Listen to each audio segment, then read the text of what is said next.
ಶಂಕರಂ ಶಂಕರಾಚಾರ್ಯಂ ಕೇಶವಂ ಬಾದರಾಯಣಂ ಸೂತ್ರಭಾಷ್ಯ ಕೃತೌ ವಂದೇ ಭಗವಂತೌ ಪುನಃ ಪುನಃ.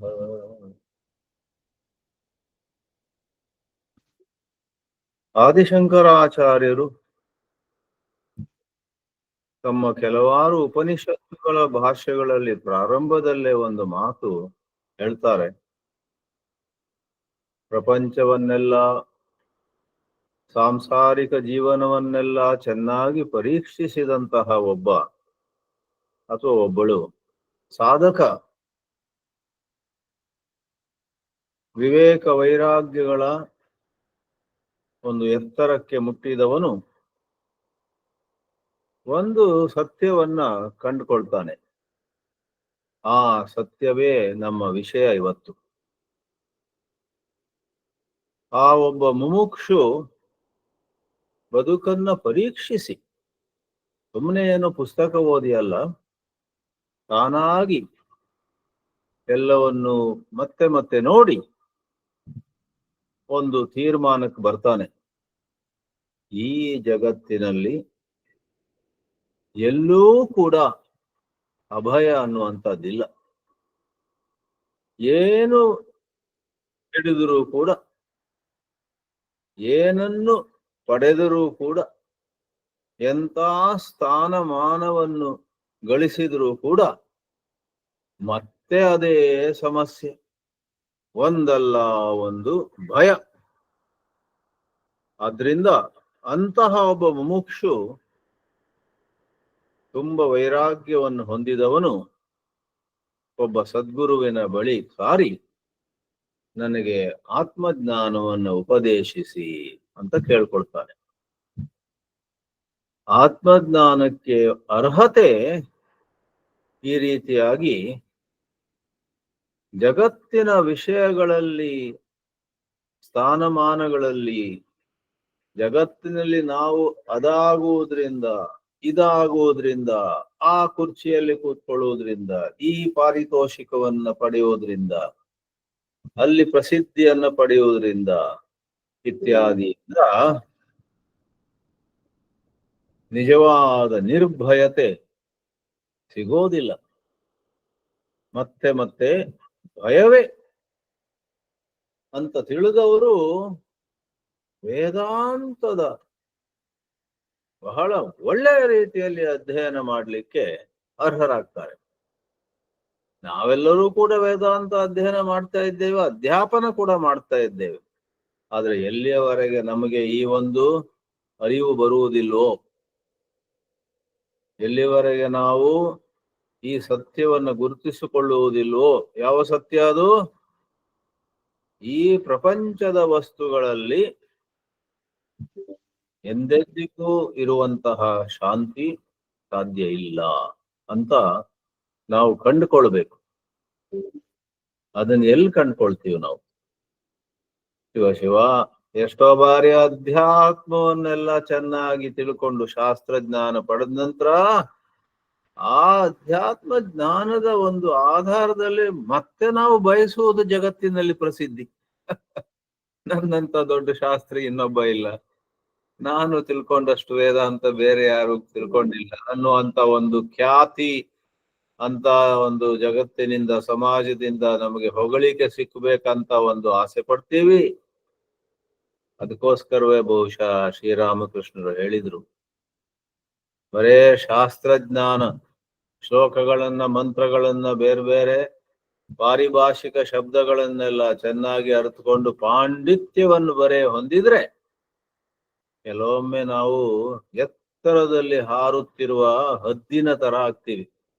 ಆ ಹದ್ದು ಹಾರ್ತಾ ಇದೆ ಬಲು ಎತ್ತರದಲ್ಲಿ, ಆದ್ರೆ ಅದ್ರ ದೃಷ್ಟಿ ಇರುವುದು ಎಷ್ಟೋ ನೂರಾರು ಅಡಿಗಳ ಕೆಳಗೆ ಭೂಮಿಯಲ್ಲಿ.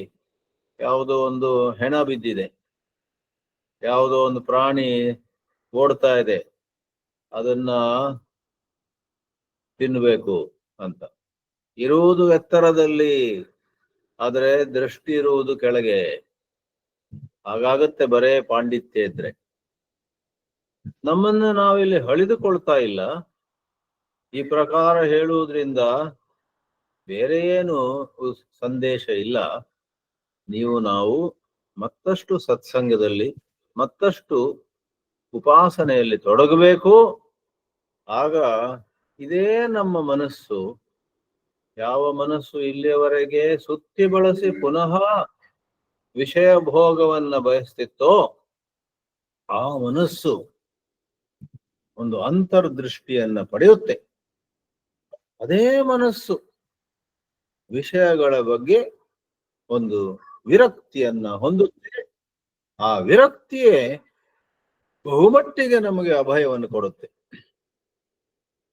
ವಿವೇಕಾನಂದರು ಬಹಳ ಇಷ್ಟಪಟ್ಟಂತಹ ಭರ್ತೃಹರಿಯ ವೈರಾಗ್ಯ ಶತಕದ ಶ್ಲೋಕ ಇದೆ. ಭರ್ತೃಹರಿ ಹೇಳ್ತಾನೆ, ಭೋಗೇ ರೋಗ ಭಯಂ ಕುಲೇ ಚ್ಯುತಿ ಭಯಂ ವಿತ್ತೇ ನೃಪಾಲಾದ್ ಭಯಂ ಮಾನೆ ದೈನ್ಯ ಭಯಂ ಬಲೆ ರಿಪು ಭಯಂ ರೂಪೇ ಜರಾಯಾ ಭಯಂ ಶಾಸ್ತ್ರೇ ವಾದಿ ಭಯಂ ಗುಣೇ ಖಲ ಭಯಂ ಕಾಯೇ ಕೃತಾಂತಾದ್ ಭಯಂ ಸರ್ವಂ ವಸ್ತು ಭಯಾನ್ವಿತಂ ಭುವಿ ನೃಣಾಂ ವೈರಾಗ್ಯಮೇವಾ ಭಯಂ. ಸ್ವಾಮಿ ವಿವೇಕಾನಂದರಿಗೆ ಆ ಕೊನೆಯಲ್ಲಿ ಬರುತ್ತೆ ನೋಡಿ ಪಂಚ್ ಲೈನ್, ನೃಣಾಂ, ನಿಮಗೆ ನಮಗೆ ಮನುಷ್ಯರಾದವರಿಗೆ ನಿಜವಾಗಿಯೂ ಅಭಯ ಎಲ್ಲಿ ಸಿಗುತ್ತೆ?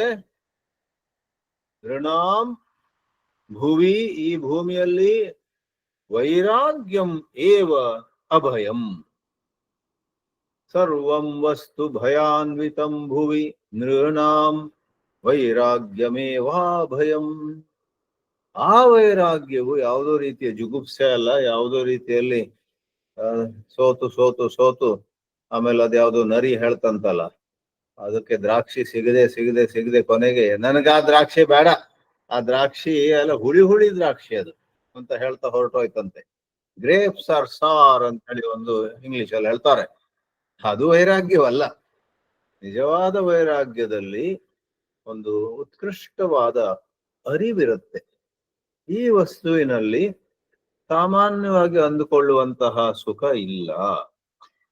ಆ ಸುಖದ ಬದಲು ಈ ವಸ್ತುವನ್ನು ನಾನು ಬಯಸಿದ್ರೆ, ಈ ಸುಂದರವಾದ ಏನನ್ನೋ ನಾನು ಆಶಿಸಿದ್ರೆ ಬಲು ಬೇಗ ಸ್ವಲ್ಪ ಸುಖ ಕೊಟ್ಟ ನಂತರ ಅಲ್ಲಿ ದುಃಖವೇ ಹೆಚ್ಚು ಅನ್ನೋದನ್ನ ಅರಿತಾಗ, ಮನಗಂಡಾಗ ಉಂಟಾಗುವುದು ವೈರಾಗ್ಯ. ಆದ್ರಿಂದ ಅಭಯ ಅನ್ನೋದನ್ನ ನಾವು ಇವತ್ತು ಪರೀಕ್ಷಿಸ್ಲಿಕ್ಕೆ ಹೊರಟಿದ್ದೇವೆ. ಈ ಅಭಯವು ಯಾವಾಗ ಬರುತ್ತೆ? ಮೊದಲು ಭರ್ತೃಹರಿ ಹೇಳಿದ ಹಾಗೆ ವೈರಾಗ್ಯಮೇವ ಅಭಯಂ, ಮತ್ತು ಆ ವೈರಾಗ್ಯವು ಮತ್ತಷ್ಟು ಪಕ್ವಗೊಂಡಾಗ ಆ ವೈರಾಗ್ಯದ ಜತೆಗೆ ತಾನಾಗಿ ಆತ್ಮಜ್ಞಾನ ಉದಯಿಸುತ್ತೆ. ಒಬ್ಬ ಭಕ್ತ ಕೇಳಿದ ಮಹರ್ಷಿ ರಮಣರ ಬಳಿ, ಆತ್ಮಜ್ಞಾನಕ್ಕೆ ವೈರಾಗ್ಯವೇ ಮುಖ್ಯ ಸಾಧನವಾ ಅಂತ. ರಮಣ ಮಹರ್ಷಿಗಳು ತಮ್ಮದೇ ಆದ ರೀತಿಯಲ್ಲಿ ಉತ್ತರ ಕೊಟ್ರು, ನಿಮ್ಮ ವೈರಾಗ್ಯ ಪೂರ್ಣವಾದಾಗ ಅದೇ ಆತ್ಮಜ್ಞಾನ. ಅದು ಆತ್ಮಜ್ಞಾನಕ್ಕೆ ಮೆಟ್ಟಿಲಲ್ಲ. ವೈರಾಗ್ಯ ಪೂರ್ಣವಾದಾಗ ಅದೇ ಆತ್ಮಜ್ಞಾನ. ಎಲ್ಲಿ ಆತ್ಮಜ್ಞಾನ ಇದೆಯೋ ಅಲ್ಲಿ ವೈರಾಗ್ಯ ಇರುತ್ತೆ. ಎಲ್ಲಿ ವೈರಾಗ್ಯ ಇದೆಯೋ ಪೂರ್ಣ ವೈರಾಗ್ಯ, ಅಲ್ಲಿ ಆತ್ಮಜ್ಞಾನ ಇರುತ್ತೆ. ಒಂದೇ ನಾಣ್ಯದ ಎರಡು ಮುಖಗಳ ರೀತಿಯಲ್ಲಿ ಉತ್ತಮವಾದ ವೈರಾಗ್ಯ ಮತ್ತು ಸ್ಪಷ್ಟವಾದ ಆತ್ಮಜ್ಞಾನ ಒಟ್ಟಿಗೆ ಇರುವಂಥದ್ದು ಅಂತ ಹೇಳಿದ್ರಂತೆ. ಇವಾಗ ನಾವು ಪರೀಕ್ಷೆ ಮಾಡ್ಲಿಕ್ಕೆ ಹೊರಟಿರುವುದು ಅಭಯ ಅಂದ್ರೆ ಭಯ ಇಲ್ಲದೆ ಇರುವಂತಹದ್ದು ಹೇಗೆ ಸಾಧ್ಯ? ಇಲ್ಲಿ ಇನ್ನೊಮ್ಮೆ ನಾವು ರಮಣ ಮಹರ್ಷಿಗಳ ಒಂದು ಅದ್ಭುತವಾದ ಮಾತನ್ನ ಗಮನಿಸಬಹುದು. ಸದ್ದರ್ಶನಂ ಅನ್ನುವಂತಹ ಅವರ ಕೃತಿಯಲ್ಲಿ ಸಂಸ್ಕೃತ ರೂಪದಲ್ಲಿ 28ನೇ ಶ್ಲೋಕದಲ್ಲಿ ಬಹಳ ಸರಳವಾಗಿ ಬರುತ್ತೆ ಮಾತು. ಭಾವೇಹಮ ಸರ್ವಮಿದಂ ವಿಭಾತಿ ಲಯೇ ಹಮೋ ನೈವ ವಿಭಾತಿ ಕಿಂಚಿತ್ ತಸ್ಮಾತ್ ಅಹಂ ರೂಪಮಿದಂ ಸಮಸ್ತಂ ತನ್ಮಾರ್ಗಣಂ ಸರ್ವಜಯಾಯ ಮಾರ್ಗಃ ಅಂತ. ನಿಮಗೆ ನಮಗೆ ಯಾವಾಗಲಾದ್ರೂ ಭಯ ಆದ್ರೆ, ನಿಮಗೆ ನಮಗೆ ಯಾವಾಗ್ಲೂ ದುಃಖ ಆದ್ರೆ, ಚಿಂತೆ ಆದ್ರೆ, ನಾಳೆ ಏನಾಗುತ್ತೆ ಅಂತ ಕಾಳಜಿ ಆದ್ರೆ, ಮೊನ್ನೆ ಆದ ವಿಷಯದ ಬಗ್ಗೆ ವಿಷಾದವಾದ್ರೆ, ಅಂತಹ ಎಲ್ಲಾ ಪರಿಸ್ಥಿತಿಗಳಲ್ಲಿ ನಾವು ಈ ಶ್ಲೋಕದ ಅರ್ಥವನ್ನ ಮನಸ್ಸಿಗೆ ತಂದು ಕೊಟ್ರೆ ಎಷ್ಟೋ ಮಟ್ಟಿಗೆ ಕೂಡಲೇ ನಮಗೆ ಎದೆ ಹಗುರವಾಗುತ್ತೆ. ಯಾಕಂದ್ರೆ ಮೊದಲು ನಮಗನ್ಸುತ್ತೆ ಈ ಆರ್ಥಿಕ ಸಂಕಟದಿಂದ, ಆ ಮಿತ್ರ ನನ್ನನ್ನು ಬಿಟ್ಟು ಹೋದದ್ರಿಂದ, ಇವರು ಅಪಮಾನ ಮಾಡಿದ್ರಿಂದ ನನ್ನ ಗತಿ ಕೆಟ್ಟು ಹೋಯ್ತು ಅಂತ ಅನ್ಸುತ್ತೆ. ಸ್ವಾಮಿ, ಆ ಮಿತ್ರ ಬಿಟ್ಟು ಹೋದ್ರಿಂದಲ್ಲ, ಈ ಅರ್ಥ ಅಂದ್ರೆ ಹಣ ಹಾಳಾದ್ರಿಂದಲ್ಲ, ಇನ್ಯಾವುದೋ ಒಂದು ಸಿಗದಿದ್ದಲ್ಲ, ಈ ಎಲ್ಲದಕ್ಕೂ ಈ ಶ್ಲೋಕದಲ್ಲಿ ಹೇಳುವ ಹಾಗೆ ಅಹಮಹ ಭಾವೇ ಸರ್ವಂ ಇದಂ ವಿಭಾತಿ. ನಮ್ಮೊಳಗೆ ಅಹಂ ಅಂದ್ರೆ ಅಹಂಕಾರ, ಅಹಂಕಾರ ಮತ್ತು ಆತ್ಮಜ್ಞಾನ ಒಂದಕ್ಕೊಂದು ವಿರುದ್ಧ. ಕತ್ತಲೆ ಮತ್ತು ಬೆಳಕುಗಳ ರೀತಿಯಲ್ಲಿ ಅಹಂಕಾರ ಮತ್ತು ಆತ್ಮಜ್ಞಾನ ಒಂದಕ್ಕೊಂದು ಎದುರು ನಿಂತಿರ್ತವೆ. ಎಲ್ಲಿ ಆತ್ಮಜ್ಞಾನ ಇದೆಯೋ ಅಲ್ಲಿ ಅಹಂಕಾರ ಇರಲಾರದು, ಎಲ್ಲಿ ಅಹಂಕಾರ ಕುಣಿದಾಡ್ತಾ ಇದೆಯೋ ಅಲ್ಲಿ ಆತ್ಮಜ್ಞಾನ ಇರಲಾರದು. ಆದ್ರಿಂದ ಈ ಮಿತ್ರ 32 ವರ್ಷದಿಂದ ನನ್ನ ಮಿತ್ರ ಇವತ್ತು ಬಿಟ್ಟು ಹೋದ, ಫೋನ್ ಕೂಡ ಎತ್ತುತ್ತಾ ಇಲ್ಲ ನಾನು ಕರೆದ್ರೆ, ನನ್ನ ಜೊತೆ ಸಂಪರ್ಕವನ್ನು ಕಡಿದು ಹಾಕಿದ ಅಂತ ನಮಗೊಂದ್ ದಿವಸ ದುಃಖ ಆದ್ರೆ, ಆ ಮಿತ್ರ ಬಿಟ್ಟದ್ದು ಸರಿಯೋ ತಪ್ಪೋ ಅದು ಬೇರೆ ವಿಷಯ. ಆದ್ರೆ ಆ ಮಿತ್ರ ನಮ್ಮನ್ನ ಬಿಟ್ಟು ಹೋದಾಗ ನಮಗೆ ನಮ್ಮ ಬಗ್ಗೆ ಅಯ್ಯೋ ನಾನಿಂತ ದುರದೃಷ್ಟ ಉಳ್ಳವನು, ನಾನು ಯಾವ ಕೆಲ್ಸಕ್ಕೆ ಬಾರದವನು, ನನ್ನನ್ನೀಗ ಯಾರೂ ಬಯಸ್ತಾ ಇಲ್ಲ, ನಾನು ಬಿದ್ದೆ, ನಾನು ಸೋತೆ, ನಾನು ಹಾಳಾದೆ, ನಾನು ನಾನು ನಾನು ನಾನು ನಾನು ಹೀಗಾದೆ ಹಾಗಾದೆ ಅಂತ ಒಂದು ಮನಸ್ಸಿನಲ್ಲಿ. ಅದು ಸತ್ಯವಲ್ಲ. 100 ಮಿತ್ರರು ಬಿಟ್ಟು ಹೋಗ್ಲಿ, ದೇವರು ನಮ್ಮ ಜೊತೆ ಇದ್ರೆ ಸಾಕು. ಭಕ್ತಿಯ ಭಾಷೆಯಲ್ಲಿ ಹಾಗೆ ಹೇಳ್ತೀವಿ. ಜ್ಞಾನದ ಭಾಷೆಯಲ್ಲಿ 100 ಮಿತ್ರರು ಬಿಟ್ಟು ಹೋಗ್ಲಿ, ನಮಗೆ ನಾವು ಯಾರು ಅನ್ನೋದು ಸ್ಪಷ್ಟವಾಗಿ ಗೊತ್ತಿದ್ರೆ ಹಾಗೆ ಯಾವ ಚಿಂತೆ ಇಲ್ಲ. ಇರ್ಲಿ, ಮನಸ್ಸಿನಲ್ಲಿ ನಮ್ಮ ಬಗ್ಗೆ ಮನಸ್ಸಿನ ಆಲೋಚನೆಗಳ ಮೂಲಕ ಉಂಟಾಗುವ ಒಂದು ಕಲ್ಪನೆ ಇದೆಯಲ್ಲ, ಅದೇ ಅಹಂಭಾವ. ಆ ಅಹಂ ಇದ್ದಾಗ ನೂರಾರು ಸಮಸ್ಯೆಗಳು ಎಷ್ಟು ಸತ್ಯವಾಗಿ ತೋರ್ತೇವೆ ಅಂತ ಹೇಳಿದ್ರೆ, ನಮ್ಮನ್ನ ಕಾಡಿ, ನಮ್ಮನ್ನ ನೋಯಿಸಿ, ನಮ್ಮನ್ನ ಬೀಳಿಸಿ, ನಮ್ಮನ್ನ ವಿಲವಿಲನೆ ಒದ್ದಾಡುವ ರೀತಿ ಮಾಡ್ತವೆ. ಆದ್ರೆ ಲಯೇ ಅಹಮಹ, ಆ ಶ್ಲೋಕದಲ್ಲಿ ಹೇಳ್ತಾರೆ ಮಹರ್ಷಿಗಳು, ಈ ಅಹಂಭಾವ ಮೇಡ್ ಆಫ್ ಥಾಟ್ಸ್, ಯೋಚನೆಗಳಿಂದ, ನೆನಪುಗಳಿಂದ, ಆಲೋಚನೆಗಳಿಂದ ಕಟ್ಟಲ್ಪಡುವ, ego is made of, ego is built of memories, thoughts, conclusions, judgments, all of which are very questionable. ಅದು ಗೊತ್ತಾಗಲ್ಲ ನಮಗೆ. ಅವಿವೇಕದಿಂದಾಗಿ ನಮ್ಮೊಳಗೆ ಆ ಒಂದು ಭಾವನೆ ಉಂಟಾಗತ್ತೆ ನೋಡಿ, ನಾನು ಬದುಕಲಿಕ್ಕೆ ಯೋಗ್ಯನಲ್ಲ, ನಾನು ಎಲ್ಲಾದ್ರೂ ನೇಣು ಹಾಕೊಳ್ಳೋದು ಒಳ್ಳೇದು ಅಂತ ಒಂದು ಬರತ್ ನೋಡಿ ಮನ್ಸಲ್ಲಿ. ಅದು ಎಷ್ಟು ಸತ್ಯವಾಗಿ ತೋರುತ್ತೆ ಆ ಸಮಯದಲ್ಲಿ. ಹೇಗೆ ವೇದಾಂತದಲ್ಲಿ ಪ್ರಸಿದ್ಧವಾದ ದೃಷ್ಟಾಂತ ಇದ್ದೇ ಇದೆ. ಆ ಒಂದು ಹಗ್ಗ ಎಷ್ಟರ ಮಟ್ಟಿಗೆ ಹಾವಿನ ಹಾಗೆ ತೋರುತ್ತೆ ಅಂತ ಹೇಳಿದ್ರೆ ನಾವು ಗಡಗಡ ನಡುಗ್ತೀವಿ. ಆಮೇಲೆ ಒಂದು ಟಾರ್ಚ್ ಆನ್ ಮಾಡಿ ನೋಡಿದ್ರೆ ಅಲ್ಲಿ ಹಾವೇ ಇಲ್ಲ, ಇರುವುದು ಹಗ್ಗ. ಅವಿವೇಕ ಅಂತ ಹೇಳಿದ್ರೆ ಹಗ್ಗವನ್ನು ಹಾವಾಗಿ ತಿಳಿಯುವುದು, ವಿವೇಕ ಅಂತ ಹೇಳಿದ್ರೆ ಹಗ್ಗವನ್ನು ಹಗ್ಗವಾಗಿಯೇ ತಿಳಿಯುವಂತಹದ್ದು. ಅಹಂಕಾರ ಇದ್ದಾಗ ಎಲ್ಲ ಸಮಸ್ಯೆಗಳು ಸತ್ಯವಾಗಿ ತೋರ್ತವೆ. ಅಹಂಕಾರ ಲಯವಾದರೆ ಅಥವಾ ಅದಕ್ಕೂ ಉತ್ತಮ ಅಹಂಕಾರ ನಷ್ಟವಾದ್ರೆ ಯಾವ ಸಮಸ್ಯೆಯೂ ಇಲ್ಲ. ಆದ್ರಿಂದ ತನ್ಮಾರ್ಗಣಂ ಸರ್ವಜಯಾಯ ಮಾರ್ಗ. ಈ ಅಹಂಕಾರ ಏನಿದೆ, ಈ ಅಹಂಕಾರ ಎಲ್ಲಿಂದ ಉದ್ಭವಿಸ್ತಾ ಇದೆ, ಈ ಅಹಂಕಾರದ ಮೂಲ ಏನು ಅನ್ನುವುದಾಗಿ ಹುಡುಕುವುದು.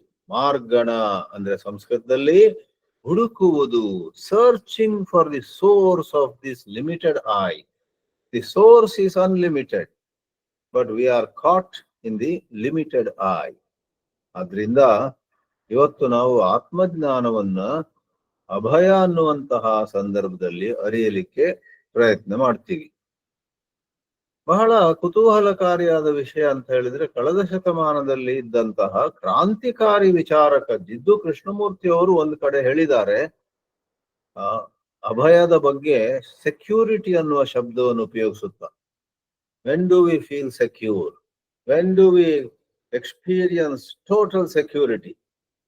ಅವರ ಒಂದು ವಿಶಿಷ್ಟವಾದ ಶೈಲಿಯಲ್ಲಿ ಹೇಳ್ತಾರೆ, when you know that there is no security in anything in the world, then you will come upon security. ಎಲ್ಲಿವರೆಗೆ ಹಣದಲ್ಲಿ ಭದ್ರತೆ ಇದೆ ಅಂತ ಹಣ ಹಣ ಹಣ ಅಂತ ನಾವು ಹಣದ ಹಿಂದೆ ಓಡ್ತಾ ಇರ್ತೀವೋ, ಎಲ್ಲಿವರೆಗೆ ಹೆಣ್ಣು ಹೊನ್ನು ಮಣ್ಣು ಸ್ಥಾನ ಮಾನ ಕೀರ್ತಿ ಕಡಿಮೆ ಪಕ್ಷ 10 ದೇಶಗಳಿಗಾಗೂ ಆದ್ರೂ ಸುತ್ತಿ ಬರ್ಬೇಕು ನಾನು, ಆವಾಗ ಚೆನ್ನಾಗಿರ್ತೀನಿ. ನಾನು ಭಾರತದಿಂದ ಹೊರಗೆ ಹೋಗಿಲ್ಲ, ಶ್ರೀಲಂಕಾ ಬಾಂಗ್ಲಾದೇಶಗೂ ಹೋಗಿಲ್ಲ ನಾನು. ಅಯ್ಯೋ ಎಂತ ಕತೆ ನಂದು. ನನ್ನ ಎಷ್ಟೋ ಮಿತ್ರರೆಲ್ಲ ಎಲ್ಲೆಲ್ಲ ಹೋಗಿ ಬಂದ್ರು, ನಾನು ಒಂದು 5-10 ದೇಶಗಳಿಗೆ ಹೋಗಿ ಬಂದ್ರೆ ಆಹಾ.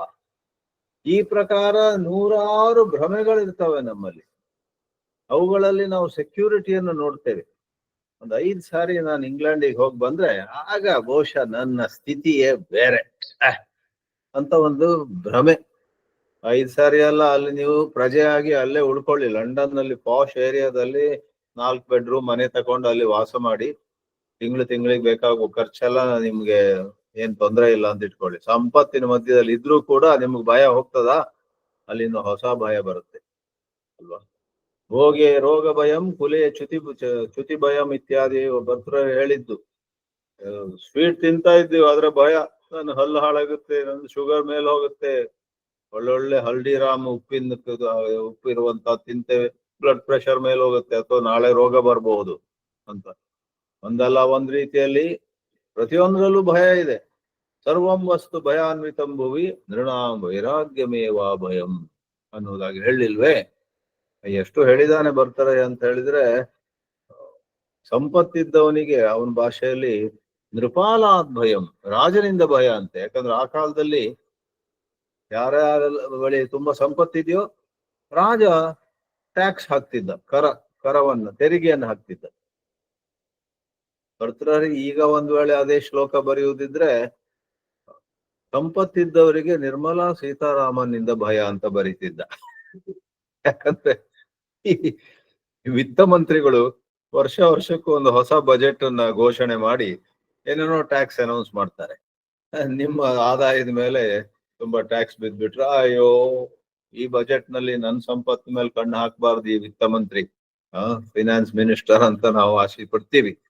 ಇರ್ಲಿ, ಕೃಷ್ಣಮೂರ್ತಿಯಿಂದ ಉಪಸಂಹಾರ ಮಾಡುವುದಿದ್ರೆ, to conclude a reference to J Krishnamurti, he says, ಯಾವಾಗ ನಾವು ಸ್ಪಷ್ಟವಾಗಿ ನೋಡ್ತೀವಿ ಏನನ್ನ, ಹಣದಲ್ಲಿ, ಸ್ಥಾನಮಾನದಲ್ಲಿ, ಕೀರ್ತಿಯಲ್ಲಿ, ವಿಷಯ ಭೋಗದಲ್ಲಿ ತಾತ್ಕಾಲಿಕವಾದ ಸುಖ ಬರಬಹುದು ಹೊರತು ನಮಗೆ ಎಂದೆಂದಿಗೂ ಕೂಡ ಶಾಂತಿ, ಸುಖ, ಭದ್ರತೆ ಸಾಧ್ಯ ಇಲ್ಲ ಅನ್ನೋದನ್ನ ನಾವು ಮನಗಂಡರೆ ಆವಾಗ ನಮ್ಮಲ್ಲಿ ಭದ್ರತೆ ಅನುಭವ ಬರುತ್ತೆ.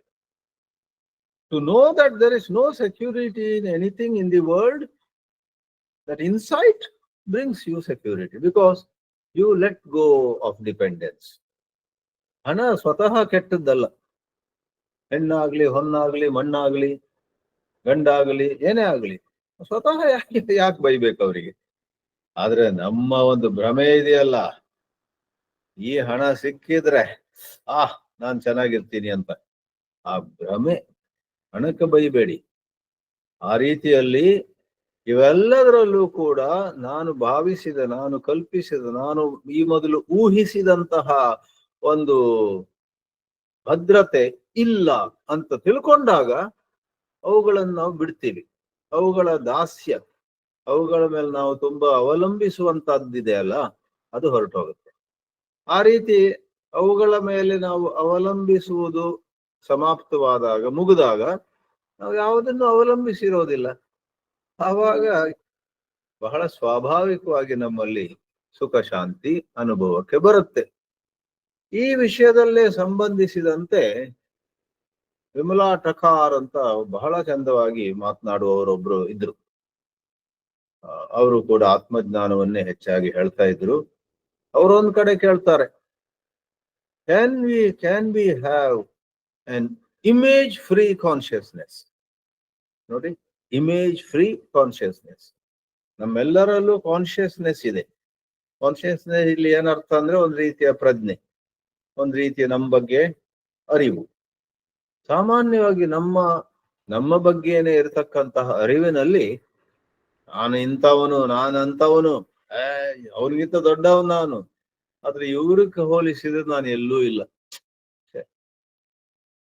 ಅವ್ರಿಗಿಂತ ಮೇಲ್ನವನು, ಇವ್ರಿಗಿಂತ ಕೆಳಗಿನವನು, ಅವ್ರಿಗಿಂತ ಹೆಚ್ಚು ಪುಣ್ಯಾತ್ಮ, ಆದ್ರೆ ಇವ್ರಿಗೆ ಹೋಲಿಸಿದ್ರೆ ಇವ್ರು ದೊಡ್ಡ ಪುಣ್ಯಾತ್ಮ, ನಾನೊಬ್ಬ ಪಾಪಿ. ನೂರಾರು ಬಗೆಯಲ್ಲಿ ಸಣ್ಣ ವಿಷಯಗಳಿಂದ ಪ್ರಾರಂಭಿಸಿ ದೊಡ್ಡ ದೊಡ್ಡ ಸಂದರ್ಭಗಳಲ್ಲಿ ನಾವು ಸತತವಾಗಿ ನಮ್ಮ ಬಗ್ಗೆನೆ ಒಂದು ತೀರ್ಮಾನ ಮಾಡ್ತೀವಿ. ಸೆಲ್ಫ್ ವರ್ತ್ ಅಂತೇವೆ ನೋಡಿ.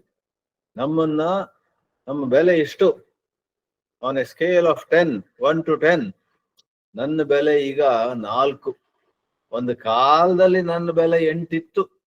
ಆದ್ರೆ ಏನ್ ಮಾಡೋದು, ಕೆಳಗಿಳೀತದು.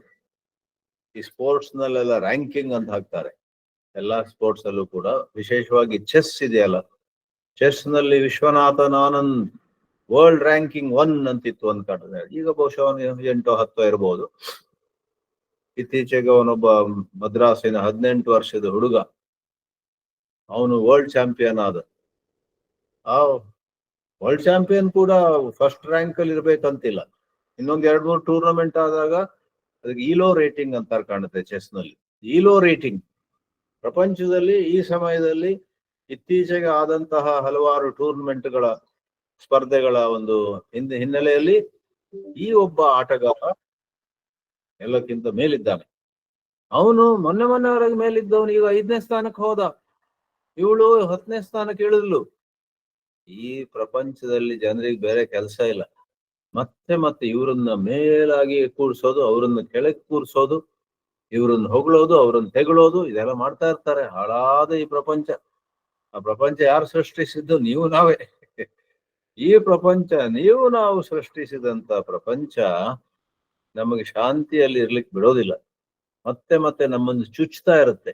ಮೊನ್ನೆವರೆಗೆ ಹೆಂಗಿದ್ರಿ ನೀವು, ಬರ್ತಾ ಬರ್ತಾ ರಾಯರ ಕುದುರೆ ಕತ್ತೆ ಆಯ್ತು ಅಂತ ಹೇಳ್ಬಿಟ್ಟು ನಮ್ಮನ್ನ ಬೇರೆ ಬೇರೆ ರೀತಿಯಲ್ಲಿ ನೋಯಿಸುತ್ತೆ. ಆದ್ರಿಂದ ವಿಮಲಾ ಟಕಾರ್ ಹೇಳಿದ ಒಂದು ಮಾತು ಬಹಳ ವಿಚಾರ ಪ್ರಚೋದಕ. Can we even for 2 minutes be aware and alert? We are conscious but without a self image. ನಾನು ದೊಡ್ಡವನ ಅಂತ ಭ್ರಾಂತಿಯೂ ಇಲ್ಲ, ನಾನು ಕೆಲ್ಸಕ್ಕೆ ಬಾರದವನು ಅಂತ ಭ್ರಾಂತಿಯೂ ಇಲ್ಲ.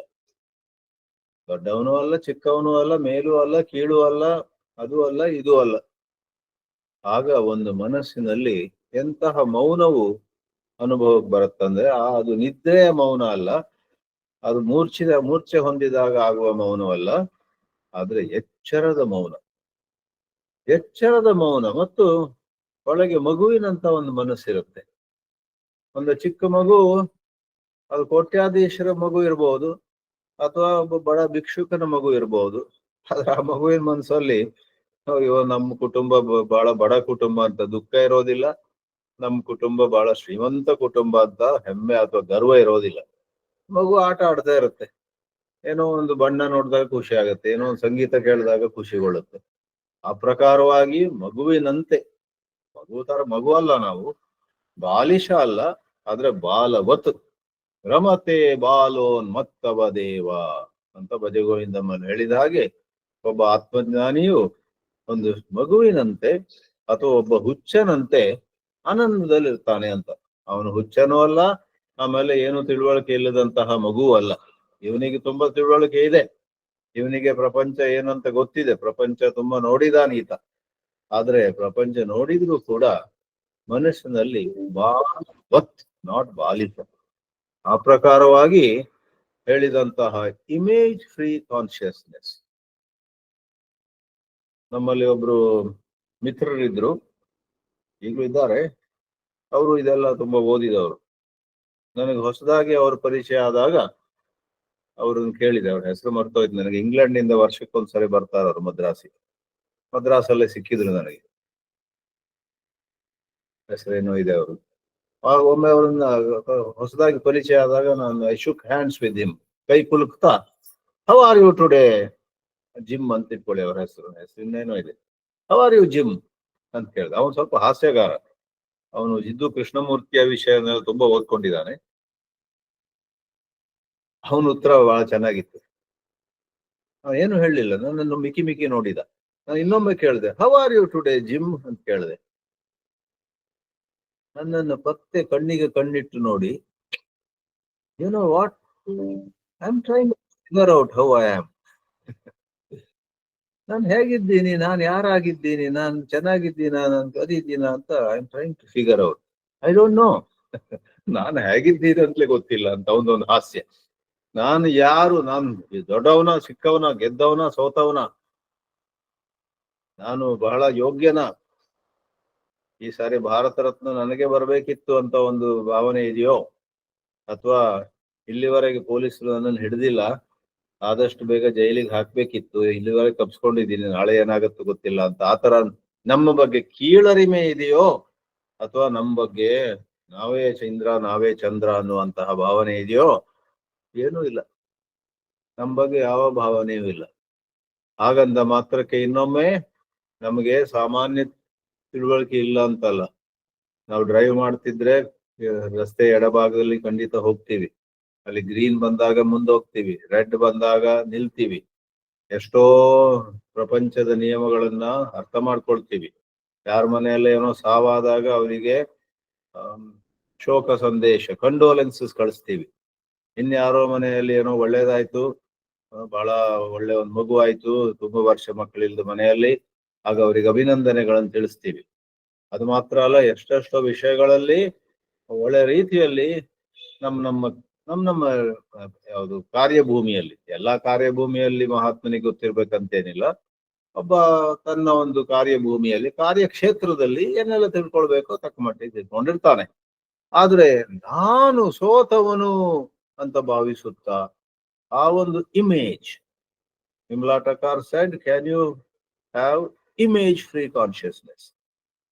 Image, I have lost, my days are gone, now rest of my life I will just pull on like a vegetable. ನನ್ನಿಂದ ಇನ್ನು ಆಗುವಂತದ್ದೇನಿಲ್ಲ, ಮುಗಿದೋಯ್ತು ನನ್ನ ಕತೆ, ರಾಮ ರಾಮ ಅಂತ ಕೈಯನ್ನು ತಲೆಗಿಟ್ಕೊಳ್ಳುವಂತಹ ಒಂದು ಮೂರ್ಖತನ ಇಲ್ಲ. ಇನ್ನೊಂದು ಕಡೆಯಲ್ಲಿ ಒಂದು ವೆರಿ ವೆರಿ ಬಿಗ್ ಇಮೇಜ್, ನನ್ನಷ್ಟು ಸಾಧಿಸಿದವ್ರು ಯಾರಿಲ್ಲ ಅಂತ ಯಾವ ರೀತಿ ಇಮೇಜ್ ಇಲ್ಲದೆ, just why don't you be quiet, ಒಂದ್ 2 ನಿಮಿಷ ನಿಮ್ ಬಗ್ಗೆ ಏನು ಆಲೋಚನೆ ಇಟ್ಕೊಳ್ಬೇಡ್ರಿ, ಸುಮ್ಮನಿರ್ರಿ, ಸುಮ್ಮ ಇರುವಂತ ರಮಣರು ಹೇಳಿದ್ರಂತಲ್ಲ, ಸುಮ್ಮನಿರು ಅಂತ. ಆ ಪ್ರಕಾರ without going long on it, ಅದ್ರಲ್ಲಿ ಇನ್ನೊಂದು ಹೇಳುದಿದ್ರೆ, ಈ ವಿಷಯ ಬತ್ತೇನಲ್ಲ, ಅದನ್ನೇ ಲಿವಿಂಗ್ ಇನ್ ದಿ ಪ್ರೆಸೆಂಟ್ ಅಂತಲೂ ಹೇಳ್ತಾರೆ. ಯಾವಾಗ ನಾವು ಸಂಕಲ್ಪದಿಂದ ಅಲ್ಲ, not by resolving to stay in the present, ಏನೋ ಶಪಥ ಹಾಕಿ ಇವತ್ತಿಂದ ನಾನು ಯಾವಾಗ್ಲೂ ವರ್ತಮಾನದಲ್ಲೇ ಇರ್ತೀನಿ ಅಂತ ಹಲ್ಲು ಕಡಿದು ಪ್ರತಿಜ್ಞೆ ಮಾಡುವುದರಿಂದ ಅದು ಆಗೋದಿಲ್ಲ ಅದು. ಆದ್ರೆ ಪುನಃ ಈ ಭೂತದಲ್ಲಿ, ಅಂದ್ರೆ ಅತೀತದಲ್ಲಿ ಅಥವಾ ಭವಿಷ್ಯ, ಮುಂದೆ ಬರಬಹುದಾದಂತಹ ಸನ್ನಿವೇಶಗಳನ್ನೆಲ್ಲ ಊಹಿಸುತ್ತಾ ಭವಿಷ್ಯದಲ್ಲಿ ಇರುವುದನ್ನ ಅವುಗಳ ಸೀಮೆಯನ್ನ, ಅವುಗಳ ಇತಿಮಿತಿಗಳನ್ನ, ಅವುಗಳಿಂದ ಆಗುವ ಅವಾಂತರಗಳನ್ನ ಚೆನ್ನಾಗಿ ಅರಿತು, ಆದ್ರಿಂದ ಭವಿಷ್ಯ ಮತ್ತು ಭೂತವನ್ನ ಮೆತ್ತಗೆ ಬಿಟ್ಬಿಡೋದು. ಹೇಗೆ ನೀವು ಪಾರ್ಕ್ ನಲ್ಲಿ ನಡೀತಿದ್ದೀರಾ, ಒಂದು ಪಕ್ಷಿಯ ಪುಟ್ಟ ರೆಕ್ಕೆ ಗಾಳಿಯಲ್ಲಿ ತೇಲುತ್ತಾ ಬಂದು ನಿಮ್ಮ ಹೆಗಲ ಮೇಲೆ ಬಂತು, ಅಥವಾ ನೀವು ಕೈ ಎತ್ತಿದ್ರೆ ಕೈ ಮೇಲೆ ಬಂದು ಕೂತ್ಕೊಳ್ತು, ನಿಮ್ಗೆ ಸಂತೋಷ ಆಗುತ್ತೆ. ಆಮೇಲೆ ಮೆತ್ತಗೆ ಅದನ್ನ ಕೆಳಗೆ ಬಿಡ್ತೀರಾ ಹಾರಿ ಹೋಗ್ಲಿ ಅಂತ. ಆ ಪ್ರಕಾರ ನಮ್ಮ ಭವಿಷ್ಯದ ಚಿಂತೆಗಳನ್ನ ಮೆತ್ತಗೆ ಬಿಟ್ಬಿಡೋಣ. ಹಿಂದಾಗಿ ಹೋದಂತ ಘಟನೆ ಬಗ್ಗೆ ಏನಾದ್ರು ವ್ಯಥೆ ಇದ್ರೆ ಅದನ್ನು ಕೂಡ ಮೆತ್ತಗೆ ಬಿಟ್ಬಿಡೋಣ. ಆಗ ವರ್ತಮಾನದಲ್ಲಿ ನಾವಿರ್ತೀವಿ. ವರ್ತಮಾನದಲ್ಲಿ ಇರ್ತೀನಿ ಅಂತ ಸಂಕಲ್ಪ ಮಾಡುವುದರಿಂದ ಆಗೋದಿಲ್ಲ. ಭೂತ ಮತ್ತು ಭವಿಷ್ಯದ ಸ್ಯಾಡ್ ಲಿಮಿಟೇಷನ್ಸ್, ದುಃಖ ಕೊಡುವಂತಹ ಇತಿಮಿತಿಗಳನ್ನು ಅರಿತಾಗ ಭೂತ ಮತ್ತು ಭವಿಷ್ಯಗಳನ್ನು ನಾವು ಬಿಡುವಂತ ಒಂದು ಪರಿಸ್ಥಿತಿ ತಾನಾಗಿ ಬರುತ್ತೆ. ಆ ರೀತಿಯಲ್ಲಿ ಈ ವರ್ತಮಾನದಲ್ಲಿರುವಂತಹದ್ದು ನಮ್ಮ ಬಗ್ಗೆ ನಾವು ಅನಾವಶ್ಯಕವಾಗಿ ಏನೇನೋ ಅಭಿಪ್ರಾಯಗಳನ್ನು ಇಟ್ಕೊಳ್ಳುವಂತಹದ್ದು ಅಥವಾ ಈ ಅಹಂಭಾವ ಅಹಂಕೃತಿಯಿಂದ ನಮ್ಮಲ್ಲಿ ಮೂಡದಂತೆ, ಅವುಗಳು ಎದ್ದೇಳದಂತೆ ನಾವು ನೋಡುವಂತಹದ್ದೇ ಅದು ಆತ್ಮಜ್ಞಾನವನ್ನು, ಬೇರೆ ಏನಲ್ಲ. ಆತ್ಮಜ್ಞಾನದಲ್ಲಿ ನಾನು ಇದು ಅನ್ನುವಂತ ಪ್ರಶ್ನೆ ಇರೋದಿಲ್ಲ. ನಾನು ಯಾವುದು ಅಲ್ಲ ಅಂತ ಬರುತ್ತೆ. ಅದರಿಂದ ಭಗವದ್ಗೀತೆಯಲ್ಲಿ 13ನೇ ಅಧ್ಯಾಯದ 26ನೇ ಶ್ಲೋಕದಲ್ಲಿ ಹೇಳಲಾಗಿದೆ, ವಿನಶ್ಯತ್ಸು ಅವಿನಶ್ಯಂತಂ ಯಃ ಪಶ್ಯತಿ ಸ ಪಶ್ಯತಿ. ಗೀತೆಯಲ್ಲಿ ನೂರಾರು ಇಂಥ ಪಂಚ್ ಲೈನ್ಸ್ ಇದೆ, ಬಾಂಬ್ ಶೆಲ್ಸ್. ಸಮಂ ಸರ್ವೇಷು ಭೂತೇಷು ತಿಷ್ಠಂತಂ ಪರಮೇಶ್ವರಂ ವಿನಶ್ಯತ್ಸು ಅವಿನಶ್ಯಂತಂ ಯಃ ಪಶ್ಯತಿ ಸ ಪಶ್ಯತಿ. ಯಃ ಪಶ್ಯತಿ ಸ ಪಶ್ಯತಿ ಅನ್ನೋದು ಗೀತೆಯಲ್ಲಿ 2 ಕಡೆ ಬರುತ್ತೆ. ಈ 13ನೇ ಅಧ್ಯಾಯದಲ್ಲಿ ಯಾರು ನೋಡ್ತಾರೋ ಅವರು ನಿಜವಾಗಿಯೂ ನೋಡ್ತಾರೆ, ಅವ್ರಿಗೆ ಮಾತ್ರ ತಿಳಿದಿದೆ ಅನ್ನುವಂತ ಮಾತು ಇಲ್ಲಿ ಬರುವಾಗ, ಆ 3ನೇ ಪಾದದಲ್ಲಿ ವಿನಶ್ಯತ್ಸು ಅವಿನಶ್ಯಂತಂ ಅಂತ ಬಂದಿದೆ. ನಾಶಗೊಳ್ಳುವಂತಹ ನೂರಾರು ವಿಷಯಗಳ ಮಧ್ಯದಲ್ಲಿ ನಾಶವಾಗದಂತಹ ಸತ್ಯವನ್ನ ಯಾರು ನೋಡ್ತಾರೋ ಅವರೇ ಸತ್ಯವಾಗಿ ನೋಡ್ತಾರೆ. ಮಿಕ್ಕದವರೆಲ್ಲ ಬರೇ ಹೆಸರಿಗೆ ನೋಡ್ತಾರೆ, ನಿಜವಾಗಿ ನೋಡ್ತಾ ಇಲ್ಲ. ಹಗ್ಗ ಇದೆ ಅಲ್ಲಿ, ಒಬ್ರು ಹಾವಂತ ನೋಡಿ ಎಲ್ಲರಿಗೂ ಹೇಳ್ತಾರೆ ಹಾವಿದೆ ಜೋಪಾನ, ಅಲ್ಲಿ ಹೋಗ್ಬೇಡಿ ಕೂಗ್ತಾರೆ. ಇನ್ನೊಬ್ರು ಅಲ್ಲೊಂದು ಮಾಲೆ ಬಿದ್ದಿದೆ ಎತ್ಕೊಳ್ಳೋಣ, ಚೆನ್ನಾಗಿದೆ ಆ ಮಾಲೆ, ಚೆನ್ನಾಗಿ ತೋರ್ತಾ ಇದೆ. ಮತ್ತೊಬ್ರು ಹೇಳ್ತಾರ ಅಲ್ಲಿ ಭೂಮಿಯಲ್ಲಿ ಒಂದು ಬಿರುಕಿದೆ ಸ್ವಾಮಿ, ಅದು ಅವನ ಮಿಸ್ತ್ರಿನ ಕರೀದಿ ಬೇಗ ಅಲ್ಲಿ ಸಿಮೆಂಟ್ ಎಲ್ಲ ಹಾಕಿ ಅದು ಆ ಬಿರುಕನ್ನ ಮುಚ್ಚಬೇಕು ಅಂತ. ನೂರಾರು ಜನ ನೂರಾರು ವಿಷಯ ಹೇಳ್ತಾರೆ, ಅವ್ರು ಯಾರು ಕೂಡ ನ ಪಶ್ಯತಿ, ಅವ್ರು ನೋಡ್ತಾ ಇಲ್ಲ. ಯಾರು ಅಲ್ಲಿ ಹಗ್ಗದಲ್ಲಿ ಹಗ್ಗವನ್ನು ನೋಡ್ತಾರೋ ಅವರು ಮಾತ್ರ ನೋಡ್ತಾರೆ. ಯಹ ತತ್ರ ರಜ್ಜುಂ ಪಶ್ಯತಿ ಸ ಏವ ಪಶ್ಯತಿ, ಯಹ ಕಿಂಚಿದ್ ಅನ್ಯತ್ ಪಶ್ಯತಿ ನ ಪಶ್ಯತಿ. ಅವ್ರು ನೋಡೋದೇ ಇಲ್ಲ. ಯಃ ಪಶ್ಯತಿ ಸ ಪಶ್ಯತಿ ವಿನಶ್ಯತ್ಸು ಅವಿನಶ್ಯಂತಂ. ನಮ್ಮ ಹಣ ಹೋಯ್ತು, ಆಗ 100ರಲ್ಲಿ 99 ಜನ ಹೋಯ್ತಲ್ಲ ಹಣ, ನಾನು ಕಷ್ಟಪಟ್ಟು ದುಡ್ದ ಹಣ ಹೋಯ್ತಲ್ಲ, ಅವ್ರು ಹೋದದ್ ನೋಡ್ತಾರೆ. ಆದ್ರೆ ಆತ್ಮಜ್ಞಾನಿ ಹೋಗದಿದ್ದದ್ದನ್ನು ನೋಡ್ತಾರೆ. ಏನದು? ಏನ್ ಹೋಗ್ಲಿಲ್ಲ? ಮೊದಲು ನಾನು ಸಚ್ಚಿದಾನಂದವಾಗಿದ್ದೆ, ಈಗಲೂ ನಾನು ಸಚ್ಚಿದಾನಂದ ಆಗಿದ್ದೀನಿ. ಮೊದಲು ನಾನು ಇರುವಿಕೆ ಸತ್ ಮತ್ತು ತಿಳಿಯುವಿಕೆ ಚಿತ್ ಆಗಿದ್ದೆ, ಈಗಲೂ ಕೂಡ ನಾನು ಸತ್ ಮತ್ತೆ ಚಿತ್. ಆದ್ರಿಂದ ಹಣ ಬಂತು, ಹಣ ಹೋಯ್ತು, ಕೀರ್ತಿ ಬಂತು, ಕೀರ್ತಿ ಹೋಯ್ತು, ಜನಬಲ, ಏನೋ ಬೇರೆ ಬೇರೆ ಬಲಗಳಿವೆ ಅಲ್ಲ, ಜನಬಲ. ತುಂಬಾ ಜನರು ನನ್ನ ಹಿಂದಿದ್ದಾರೆ, ನನ್ನ ಜೊತೆಗಿದ್ದಾರೆ. ನನ್ಗೆ ಯಾರು ಏನು ಮಾಡಕ್ ಹೋದ್ರೆ ಇವರೆಲ್ಲ ಅವ್ರನ್ನ ಚಚ್ಬಿಡ್ತಾರೆ. ಏನಂತ ತಿಳ್ಕೊಂಡಿದ್ದೀರಾ? ನನ್ನನ್ನು ಮುಟ್ಟಿದ್ರೆ ಒಂದೇ ಸಾರಿ 1000 ಜನ ರಸ್ತೆಯಲ್ಲಿ ಬಂದ್ಕೊಂಡು ನಿಮ್ಮನ್ನು ಹುಡಿ ಮಾಡ್ತಾರೆ. ಅಷ್ಟು ಜನಬಲ ನನಗಿದೆ ಅಂತ ಭಾವಿಸ್ತೀನಿ. ಆ ಜನಬಲ ಬರುತ್ತೆ ಹೋಗುತ್ತೆ, ಅದೆಲ್ಲ ಬರುತ್ತೆ ಹೋಗುತ್ತೆ ಅನ್ನೋಗಳ ಮಧ್ಯೆ ಎಂದೆಂದಿಗೂ ನಮ್ಮ ಜೊತೆ ಇರುವಂತಹದ್ದು, ಎಂದೆಂದಿಗೂ ನಮ್ಮ ಸ್ವರೂಪವಾಗಿರುವಂತ ಆತ್ಮವನ್ನ ಯಃ ಪಶ್ಯತಿ ಸ ಪಶ್ಯತಿ. ಆ ರೀತಿ ಆತ್ಮಜ್ಞಾನಕ್ಕೂ ಮತ್ತು ನಿಶ್ಚಿಂತತೆ, ನಿರ್ಭಯತೆ ಇವುಗಳಿಗೂ ನಿಕಟವಾದ ಸಂಬಂಧ ಇದೆ. ಹೀಗೆ ಉಪನಿಷತ್ತನ್ನು ಸ್ವಲ್ಪ ನೋಡ್ಲಿಕ್ಕೆ ಹೋದ್ರೆ, ಬೃಹದಾರಣ್ಯಕ ಉಪನಿಷತ್ನಲ್ಲಿ 1ನೇ ಅಧ್ಯಾಯ 4ನೇ ಬ್ರಾಹ್ಮಣ 2ನೇ ಮಂತ್ರದಲ್ಲಿ ಬಹಳ ಪ್ರಸಿದ್ಧವಾದ ಒಂದು ಮಾತು ಬರುತ್ತೆ. ಏನದು? ದ್ವಿತೀಯಾದ್ವೈ ಭಯಂ ಭವತಿ ಅಂತ. ನಮ್ಮಲ್ಲಿ ಎರಡನೇದು ಅಂತ ಇದ್ದಾಗ, ನಾನು ಮತ್ತೆ ಅವನು, ನಾನು ಮತ್ತೆ ಅವಳು. ಚಿನ್ಮಯಾನಂದರು ಹಾಸ್ಯ ಮಾಡ್ತಿದ್ರು. ಯಾರೋ ಒಬ್ಬ ರಾತ್ರಿ 2 ಗಂಟೆಗೆ ತಟ್ಟಂತ ಎದ್ನಂತೆ ಹಾಸಿಗೆಯಿಂದ. ಆಮೇಲೆ ಭಯಪಟ್ಟ ಅಂತೆ, ಅಯ್ಯೋ ನನ್ನ ರೂಮಲ್ಲಿ ಯಾರೋ ಬಂದಿದ್ದಾರೆ ಅಂತ. ಅವನು ಎದ್ದು ಬಾತ್ರೂಮಿಗೆ ಹೊರಟಿದ್ದ, 2 ಹೆಜ್ಜೆ ಹಾಕಿದವನಿಗೆ ಗೊತ್ತಾಯ್ತು ಇಲ್ಲಿ ಇನ್ನೊಬ್ರು ಯಾರೋ ಬಂದಿದ್ದಾರೆ, ಇವ್ರು ಯಾರು ಬಂದ್ರು ಅಂತ. ಆಮೇಲೆ ಸ್ವಲ್ಪ ಒಂದು 10 ಸೆಕೆಂಡ್ ನಂತರ ಓ ಅದು ಬೇರೆ ಯಾರಲ್ಲ ನನ್ನದೇ ನೆರಳು ಅಂತ. ಆ ಕಡೆ ಯಾವುದೋ ಒಂದು ದೀಪ ಇತ್ತು. ಆ ದೀಪ ಇರುವುದರಿಂದ ತನ್ನದೇ ನೆರಳು ಆ ಗೋಡೆ ಮೇಲೆ ಇತ್ತಂತೆ. ಆ ನೆರಳನ್ನು ನೋಡಿ ನಾನೊಬ್ಬನೇ ಆರಾಮಾಗಿದ್ದೀನಿ ಅಂತ ಭಾವಿಸಿದ್ರೆ ಇಲ್ಲಿ ಇನ್ನೊಬ್ಬ ಯಾರೋ ಬಂದಿದ್ದಾನೆ, ಒಳಗ್ ನುಗ್ಗಿದ್ದಾನೆ. ಅವನು ಏನ್ ಮಾಡ್ತಾವ, ಕೈಯಲ್ಲಿ ಚೂರಿ ಇದೆಯಾ ಒಂದು ಅಂತ ನೋಡಕ್ ಹೊರಟಿದ್ದಾರೆ. ದ್ವಿತೀಯಾದ್ವೈ ಭಯಂ ಭವತಿ. ಬೃಹದಾರಣ್ಯಕದಲ್ಲಿ ಯಾವಾಗ ನಮ್ಮ ಮನಸ್ಸಿನಲ್ಲಿ ನಾನು ಇನ್ನೊಬ್ಬ ಅವನಕ್ಕಿಂತ ಮುಂದೋಗ್ತಿದ್ದಾನೆ ಅಂತ ಕೆಲವು ಬಾರಿ ಚಿಂತೆ, ಅವನಕ್ಕಿಂತ ನಾನು ಬಹಳ ಮುಂದಿದ್ದೇನೆ, ಇನ್ನು ಅವನಿಗೆ ಈ ಜನ್ಮ ಸಾಲದು ನನ್ನನ್ನು ಕ್ಯಾಚಪ್ ಮಾಡ್ಲಿಕ್ಕೆ ಅಂತ ಹೇಳಿದಾಗ ಏನೋ ಒಂದು ಎಲ್ಲ ಭ್ರಮೆ ಸ್ವಾಮಿ, ಇನ್ನೊಬ್ಬರು ಯಾರು ಇಲ್ಲ. ಆ ಮಂತ್ರ ಹೇಳುತ್ತೆ, ಸಹ ಅಬಿಭೇತ್ ತಸ್ಮಾತ್ ಏಕಾಕಿ ಬಿಭೇತಿ. ಒಂದು ಮಂತ್ರ ಇದೆ. ಮೊದಲು ನಮಗನ್ಸ್ತದೆ ನಾವು ಒಬ್ಬರೇ ಇದ್ರೆ ಭಯಪ್ಪ, ನಮ್ ಜೊತೆ ಜನ ಇರ್ಬೇಕು ಅಂತ. ಅದು ಸಾಮಾನ್ಯ ದೃಷ್ಟಿ, ವ್ಯವಹಾರ ದೃಷ್ಟಿ. ಏಕಾಕಿ ಬಿಭೇತಿ, ಒಬ್ಬರೇ ಇದ್ದಾಗ ನಮ್ಗೆ ಭಯ ಆಗುತ್ತೆ. ಸಾಯಂಕಾಲ ಸ್ವಲ್ಪ ಅರ್ಧ ಕತ್ಲೆ ಆದಾಗ ವಾಕಿಂಗ್ ಹೋಗುವಾಗ 2-3 ಜನ ಹೋಗೋಣಪ್ಪ, ಎಲ್ಲಿ ಈಗೆಲ್ಲ ಎಂತೆಂತ ಅಪರಾಧಗಳಾಗ್ತಾ ಇವೆ ಅಂತ ಹೇಳಿದ್ರೆ ಒಬ್ಬರೇ ಹೋಗೋದು ಬಹಳ ಅಪಾಯಕಾರಿ. 2-3 ಜನ ಹೋದ್ರೂ ಅಷ್ಟು ಸುರಕ್ಷಿತ ಅಂತ ಹೇಳಲಿಕ್ಕೆ ಸಾಧ್ಯ ಇಲ್ಲ. 5-6 ಜನ ಗುಂಡಾಗಳು ಬಂದು ಆ 2-3 ಜನರಿಗೂ ಥಳಿಸಿ, ನನ್ನ ಹತ್ರ ಚಿನ್ನ, ನನ್ನ ಹತ್ರ ಬೆಳ್ಳಿ, ನನ್ನ ಹತ್ರ ಹಣ ಇದ್ರೆ ನನ್ನ ಎತ್ಕೊಂಡು ಹೋಗ್ಬಿಡ್ತಾರೆ. ನನ್ನ ಜೊತೆ ಇದ್ದು 2 ಥಳಿಸಿ ಅಲ್ಲಿ ಬೀಳ್ಸಿ ಹೋಗ್ತಾರೆ. ಬಹಳ ಕಷ್ಟ ಬಂದಿದೆ ಈಗ. ಅದೆಲ್ಲ ವ್ಯವಹಾರದ ವಿಚಾರ, ಅದು ಬೇರೆ. ಅದನ್ನ ಯಾವ ತರ ನೋಡ್ಕೊಳ್ಬೇಕು ಪ್ರಶ್ನೆ ಬೇರೆ. ಇಲ್ಲಿ ಅಧ್ಯಾತ್ಮದಲ್ಲಿ ಏನಂತ ಹೇಳಿದ್ರೆ, ನಮ್ಮ ಮನಸ್ಸಿನಲ್ಲಿ ಮೇಲು ಕೀಳು ಏರು ಮೊದಲಿರುತ್ತೆ ನೋಡಿ.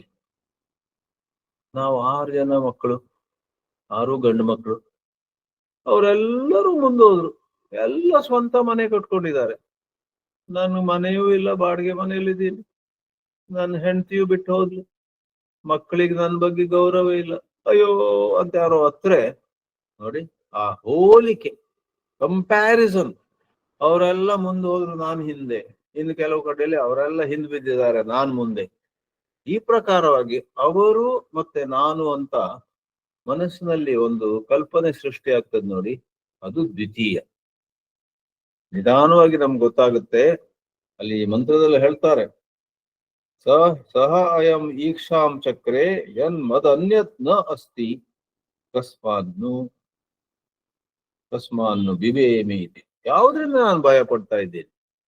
ಬಹಳ ಚಂದವಾದ ಮಾತಿದು, ಆತ್ಮವಿಚಾರಕ್ಕೆ ಅಡಿಪಾಯವಾಗಿರುವ ಮಾತು. ನಾವು ಭಯವಾದಾಗ ಕುರಿಮಂದೆಯ ರೀತಿಯಲ್ಲಿ ಎಲ್ಲರೂ ಆಲೋಚಿಸುವ ರೀತಿಯಲ್ಲಿ ನಾವು ಹೋಗ್ಬಾರ್ದು. ಅದ್ರ ಬದಲು ನಾವು ನಮಗೆ ಹೇಳ್ಕೊಳ್ಬೇಕು, ಸ್ವಲ್ಪ 1 ನಿಮಿಷ ಇರಿ, ನನಗೆ ಭಯ ಆಗ್ತಾ ಇದೆ. ನನ್ಗಿಂತ ಆತ, ಅವನು ಯಾರೇ ಇರ್ಲಿ, ನನಗಿಂತ 2 ಪಟ್ಟು ಸಂಪಾದನೆ ಮಾಡ್ತಾ ಇದ್ದಾನೆ. ಅದರಿಂದ ನನಗೆ ಭಯ ಆಗ್ತಾ ಇದೆ, ಚಿಂತೆ ಆಗ್ತಾ ಇದೆ. ಅದು ಹೇಗಾಯ್ತು? ಅವನು ನಾನು ಕ್ಲಾಸ್ಮೇಟು, ಕಾಲೇಜ್ ಟೈಮಲ್ಲಿ ಅವನಿಗಿಂತ ನನಗೆ ಹೆಚ್ಚು ಮಾರ್ಕ್ಸ್ ಬರ್ತಿತ್ತು. ಈಗ ಅವನು ನೋಡಿ ನನಗಿಂತ 2 ಪಟ್ಟು ದುಡಿತಾನೆ, ದೊಡ್ಡ ಮನೆ ಕಟ್ಕೊಂಡಿದ್ದಾನೆ, ಇತ್ಯಾದಿಯಾಗಿ ಬಂದಾಗ ಅಧ್ಯಾತ್ಮದಲ್ಲಿ ಏನ್ ಮಾಡ್ತೀವಿ ಗೊತ್ತೇ? ಅಂತರ್ಮುಖರಾಗಿ ಈ ಒಂದು ವಿಚಾರ ನನ್ನಲ್ಲಿ ಬರ್ತಾ ಇದೆ, ಅವನು ಮುಂದೋಗಿದ್ದಾನೆ, ನಾನು ಹಿಂದಿದ್ದೀನಿ ಅಂತ. 1 ನಿಮಿಷ, ನನಗೆ ಏನ್ ಬೇಕೋ ಅದೆಲ್ಲ ಇದೆ ತಾನೆ. ನಾನು ಬರೇ ಗಂಡ ಹೆಂಡತಿ, 1 ಮಗು, 3 ಬೆಡ್ರೂಮ್ ಹೌಸ್ ಇದೆ. ಅವನಲ್ಲಿ 5 ಬೆಡ್ರೂಮ್ ಹೌಸ್ ಇದೆ. ನನಗೆ ಯಾಕೆ ಬೇಕು ಅಷ್ಟು? ಕೊನೆಗೂ ನನಗೆ ಏನ್ ಬೇಕೋ ಅದಿದೆ. ಅಥವಾ ಏನಾದ್ರು ಇಲ್ದಿದ್ರೆ ಅದಕ್ಕೆ ಪ್ರಯತ್ನ ಮಾಡ್ತಾ ಇರ್ತೀನಿ ನಾನು. ಸುಮ್ಮನೆ ಅವನು ಮುಂದಿದ್ದಾನೆ, ಅವನಿಗೆ ನನಗಿಂತ ಮೇಲಿದಾನಂತೆಲ್ಲ ಭಾವಿಸೋದು, ಆವಾಗ ಅದು ಆತ್ಮವಿಚಾರ. ನಾನು ಯಾರು? ನಾನು ಈ ಪ್ರಕಾರವಾಗಿ ಯಾವುದೋ ಒಂದು ಕಂಡೀಷನಿಂಗ್ ಅಂತ ಹೇಳೋದಕ್ಕೆ, ಯಾವುದೋ ಒಂದು ಅಭ್ಯಾಸದಿಂದ, ಯಾವುದೋ ಕೆಟ್ಟ ಅಭ್ಯಾಸದಿಂದ ಯಾವಾಗ್ಲೂ ಕೂಡ ನಮ್ಗಿಂತ 2 ಹೆಜ್ಜೆ ಮುಂದಿರೋರ ಜೊತೆ ಹೋಲ್ಸ್ಕೊಂಡು ದುಃಖ ಪಡೋದು. ನಮ್ಮ ಹಿಂದೆ 200 ಜನ ಇದ್ದಾರೆ, ಅವ್ರನ್ನ ಯಾಕೆ ನೋಡ್ಬಾರ್ದು? ಅಧ್ಯಾತ್ಮದಲ್ಲಿ ಹಿಂದಿರೋರನ್ನ ನೋಡಿ ಹಿಗ್ಗಬೇಡ, ಮುಂದಿರೋರ್ ನೋಡಿ ಕುಗ್ಗಬೇಡ, ನಿನ್ನನ್ನು ನೀನು ಅರಿ, ಅಂಡರ್ಸ್ಟ್ಯಾಂಡ್ ಯುವರ್ ಸೆಲ್ಫ್ ಅನ್ನೋದೇ ಸಂದೇಶ. ಅದ್ರಿಂದ ಇಲ್ಲಿ ಹೇಳಿದ್ದಾರೆ, ತಸ್ಮಾನ್ನು ಬಿಬೇಮಿ. ವಿಚಾರ ಮಾಡಿದ್ರೆ ಯಾಕೆ ನಾನು ಭಯ ಪಡ್ತಾ ಇದ್ದೀನಿ? ಆವಾಗ ಮನಸ್ಸು ಆಡುವ ಆಟ ನಮ್ಗೆ ಗೊತ್ತಾಗುತ್ತೆ. ಆವಾಗ ಭಯಂ ವೀಯಾಯ, ಭಯ ಓಡಿ ಹೋಗುತ್ತಂತೆ, ಭಯ ಹೊರಟು ಹೋಗುತ್ತಂತೆ. ಮತ್ತೆ ಈ ಒಂದು ಹಿನ್ನೆಲೆಯಲ್ಲಿ ನಾವು ಕಲಿಯಬೇಕಾದದ್ದೇನು ಆ ಪಂಕ್ತಿಯಲ್ಲಿ ಬರುತ್ತೆ. ದ್ವಿತೀಯಾದ್ವೈ ಭಯಂ ಭವತಿ. ಇದೆಲ್ಲ ಮನಸ್ಸಾಡುವ ಆಟ. ನೀವು ಪರಿಶ್ರಮಿಸಿ, ನೀವು ಚೆನ್ನಾಗಿ ಕೆಲಸ ಮಾಡಿ, ಅದೆಲ್ಲ ಇದ್ದೇ ಇದೆ. ವೇದಾಂತ ನೀವು ಯಾರ ಜೊತೆ ಹೋಲಿಕೆ ಮಾಡಬೇಡಿ. ನೀವು ಸೋಫಾದ ಮೇಲೆ ಕೂತ್ಕೊಂಡು ಟಿವಿ ನೋಡ್ತಾ ಇರಿ ಅಂತ ಹೇಳೋಲ್ಲ. ನಾವೆಲ್ಲರೂ ಕೂಡ ಒಂದು ಒಳ್ಳೆಯ ರೀತಿಯಲ್ಲಿ ಬದುಕಬೇಕು. ಆದ್ರೆ ಈ ಮನಸ್ಸಿನಲ್ಲಿ ಉಂಟಾಗುವ ಕಲ್ಪನೆಗಳು, ಅವುಗಳು ನಮ್ಮನ್ನ ಸತಾಯಿಸ್ಲಿಕ್ಕೆ ಬಿಡಬಾರದು. ಅದೊಂದು ಕಲೆ. ಆದ್ರಿಂದಲೇ ಈ ವೇದಾಂತ ಅನ್ನುವಂಥದ್ದು ಒಳ್ಳೆಯ ಮಾರ್ಗದರ್ಶಕರಿಂದ ಕಲಿಬೇಕು ಹೊರತು ಹೀಗೆ ಅವಸರವಾಗಿ ಏನೋ ಓದ್ಕೊಂಡ್ರೆ ಬರೋದಿಲ್ಲ. ಅದ್ರಿಂದ ದ್ವಿತೀಯಾದ್ವೈ ಭಯಂ ಭವತಿ. ನಮ್ಮ ಮನಸ್ಸಲ್ಲಿ ಮತ್ತೆ ಮತ್ತೆ ಎರಡು ಚಿತ್ರಗಳು ಉದ್ಭವ ಆದ್ರೆ, ಅವರು ಹೇಗಿದ್ದಾರೆ ಅನ್ನೋದು ಒಂದು ಚಿತ್ರ, ಒಂದು ಇಮೇಜ್. ಇನ್ನೊಂದು ನಾನು ಎಷ್ಟು ಒಳ್ಳೆಯವನು ಅಥವಾ ಎಷ್ಟು ಸಾಧಿಸಿದವನು, ಇನ್ನೊಂದು ಇಮೇಜ್. ಅದು ಚಿತ್ರಗಳು ಸತ್ಯವಲ್ಲ.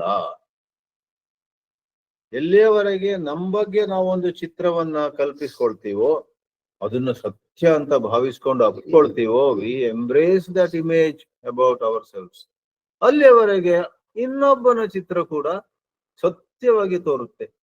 ಅವನು ಆ ಚಿತ್ರವೂ ಅಲ್ಲ, ನಾನು ಈ ಚಿತ್ರವೂ ಅಲ್ಲ. ನಾವೆಲ್ಲ ಈ ಚಿತ್ರಗಳಲ್ಲ. Behind and beneath the images there is the image free consciousness which we are. ಆದ್ರಿಂದ ಈ ಒಂದು ಸತ್ಯವನ್ನ ಬೇರೆ ಬೇರೆ ಉಪನಿಷತ್ಗಳು ಬೇರೆ ಬೇರೆ ತರ ಹೇಳಿವೆ. ಬಹಳ ಪ್ರಸಿದ್ಧವಾದ ಮಾತು ಈ ತೈತ್ರೇಯ ಉಪನಿಷತ್ನಲ್ಲಿ ಅಭಯದ ಬಗ್ಗೆ ಮಾತಿದೆ. ಏನಂದ್ರೆ ಬ್ರಹ್ಮಾನಂದ ವಲ್ಲಿಯಲ್ಲಿ ಬರುತ್ತೆ. ಏನಂದ್ರೆ ಅಭಯ ಪ್ರತಿಷ್ಠಾ ಅಂತ ಮಾತು. ಬ್ರಹ್ಮಾನಂದ ವಲ್ಲಿ, ಎರಡನೇ ವಲ್ಲಿ. ತೈತ್ರೇಯ ಉಪನಿಷತ್ನಲ್ಲಿ ನೀವೆಲ್ಲ ತಿಳಿದಿರುವ ಹಾಗೆ 3 ವಲ್ಲಿಗಳಿವೆ.